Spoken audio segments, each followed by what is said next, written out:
ปป.ลาวมีแหล่งผลิตพลังงานไฟฟ้าหลายแห่งที่สำคัญในนั้นเขื่อนไฟฟ้าเซเซตก็เป็นสถานที่แห่งหนึ่งที่สามารถนำใช้คุณประโยชน์จากสายน้ำมาผลิตพลังงานไฟฟ้าได้อย่างมีประสิทธิผลเขื่อนไฟฟ้าเซเซตได้ถูกสร้างตั้งขึ้นและมีสถานที่ตั้งอยู่เมืองเหล่างามแขวงสารวันห่างจากตัวเมืองไปทางทิศตะวันตกเฉียงใต้ประมาณ35กิโลเมตรอยู่เบื้องเหนือของภูเพียงบริเวณ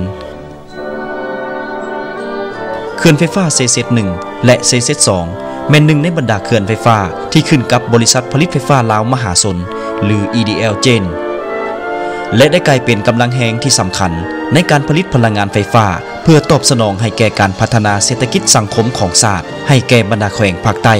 และยังสามารถส่งขายออกให้แก่ประเทศที่อยู่ใกล้เคียงน้ำตื่มอีกเขื่อนไฟฟ้าเซเซตประกอบมี2เฮือนจักรคือเฮือนจักรที่1ตั้งอยู่แม่น้ำเซเซตตอนลุ่มโดยแม่น้ำเซเซตไหลปองใส่แม่น้ำเซโดนเป็นเขื่อนกั้นน้ำแบบฝ่ายน้ำล้นติดตั้งเครื่องจักรจำนวน5เครื่องผลิตพลังงานไฟฟ้าด้วยกำลังติดตั้ง13เมกะวัตต์จำนวน3เครื่อง3เมกะวัตต์จำนวน2เครื่องรวมกำลังติดตั้ง45เมกะวัตต์รับประกันการผลิตพลังงานไฟฟ้าเฉลี่ย180ล้านกิโลวัตต์โมงต่อปีเฮือนจักรที่2ตั้งอยู่ตอนเทิงของเขื่อนเซเซต1มีคลองอวยน้ำยาว10กว่ากิโลเมตรซึ่งได้ต้อนเอาน้ำจากห้วยตาปุงบ้านดงน้อยเข้าหาเครื่องจักรที่2ส่งลอดผ่านท่อน้ำขนาดใหญ่มีลวงยาว 1,560 เมตรลวงสูงของน้ำโตน157 เมตรมีเครื่องปั่นไฟ2เครื่องซึ่งมีกำลังติดตั้งเครื่องละ38เมกะวัตต์รวมกำลังติดตั้ง76เมกะวัตต์สามารถผลิตพลังงานไฟฟ้าเฉลี่ย309ล้านกิโลวัตต์โมงต่อปีปัจจุบันเขื่อนไฟฟ้าเซเซตรวมมีเครื่องจักรปั่นไฟ7เครื่องมีสถานีจ่ายไฟฟ้า2แห่งเพื่อสนองพลังงานไฟฟ้าไปยังแห่งต่างๆมีกำลังติดตั้งรวมทั้งหมด121เมกะวัตต์นอกจากผลิตพลังงานไฟฟ้าแล้วเขื่อนไฟฟ้าเซเซตยังได้เอาใจใส่ในการปกปักรักษาธรรมชาติและสิ่งแวดล้อมโดยได้จัดกิจกรรมปลูกป่ารักษาแหล่งน้ำเพื่อเฮ็ดให้ธรรมชาติได้มีความเขียวสดงดงามทั้งเป็นการพัฒนาสิ่งแวดล้อมให้มีความยืนยงตลอดไปเขื่อนไฟฟ้าเซเซต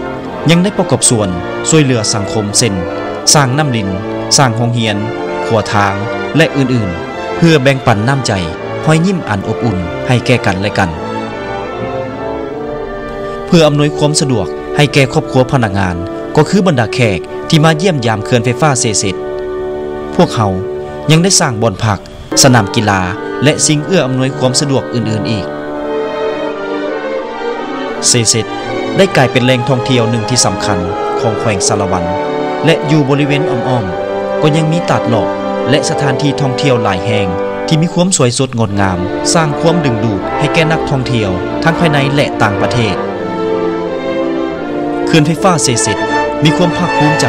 ที่ได้เป็นภาคส่วนหนึ่งที่สำคัญในการสนองพลังงานไฟฟ้าให้แก่การพัฒนาเศรษฐกิจสังคมของชาติ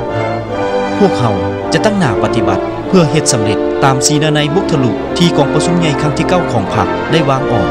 เอาใจใส่ในการพัฒนาพลังงานไฟฟ้าเพื่อตอบสนองให้แก่การสนใจในปัจจุบันก็คืออนาคต